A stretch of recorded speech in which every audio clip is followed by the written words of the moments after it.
ସମସ୍ତଙ୍କୁ ମୋର ଆନନ୍ଦିତ ଜୟଗୁରୁ। ଆଉ ଏକ ବାଣୀକି ଆଲୋଚନାରେ ରଖିବା।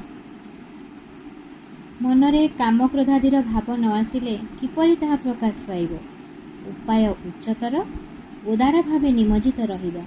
ସୃଷ୍ଟିତତ୍ତ୍ୱ, ଗଣିତ ବିଦ୍ୟା, ରସାୟନ ଶାସ୍ତ୍ର ଇତ୍ୟାଦିର আলোচনারে কামরিপুর দমন হুয়ে।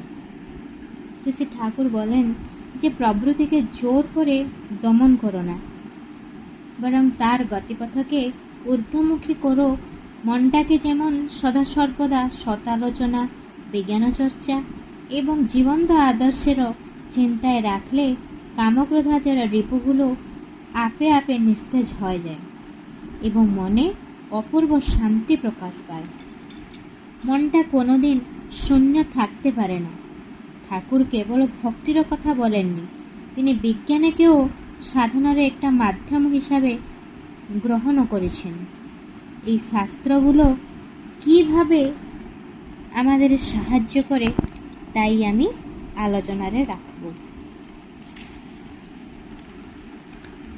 ঠাকুর বলেছেন সৃষ্টিতত্ত্ব, গণিত বিদ্যা আর রসায়ন শাস্ত্র এইগুলোকে আমি দেখিবা। ফার্স্ট সৃষ্টিতত্ত্ব, কসমোলজি। সৃষ্টি কেমন করে হলো, এই সংসারের নিয়মটা কি, এই সব বিষয়ে গভীর চিন্তন করলে মনে বিশ্বব্রহ্মাণ্ডের প্রতি একটা শ্রদ্ধা এবং আশ্চর্য ভাব আসে। এর দ্বারা শরীরভিত্তিক সংকীর্ণ কামনা দূর হয়ে যায়। তারপর হলো কি ম্যাথমেটিক্স। ম্যাথমেটিক্সটা হলো সম্পূর্ণ একাগ্রতার বিদ্যা। এটা মনকে অত্যন্ত শৃঙ্খলিত আর যুক্তিযুক্ত করে। গণিতের জটিল সূত্র সমাধান করার সময়ে মস্তিষ্কের শক্তি এত বেশি ব্যবহৃত হয় যে মনে কোনো অশ্লীল বা নিম্ন চিন্তাধারা আসার স্থানও পায় না। তারপর রইল কি রসায়ন শাস্ত্র বা কেমিস্ট্রি। রসায়ন শাস্ত্রটা হলো পদার্থের আভ্যন্তরীণ গঠন, পরমাণু এবং তাদের মিলন প্রক্রিয়াকে বোঝায়।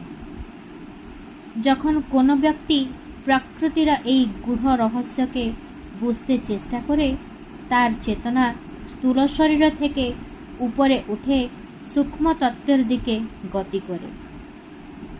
আমি একটু উদাহরণ দিচ্ছি।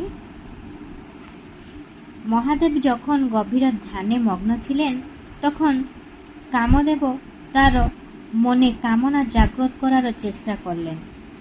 মহাদেব তার তৃতীয় নয়নে খুলে কামদেবকে ভস্ম করে দিলেন। শ্রী ঠাকুরের দর্শনে এখানে তৃতীয় নয়নটা হলো উচ্চতর জ্ঞান এবং বিবেকের প্রতীক। ঠাকুর বলেছেন মনকে যখন উচ্চতর জ্ঞানের দিকে নিয়ে যায়, তখন কামপ্রকৃতি আপে আপে ভস্ম হয়ে যায়।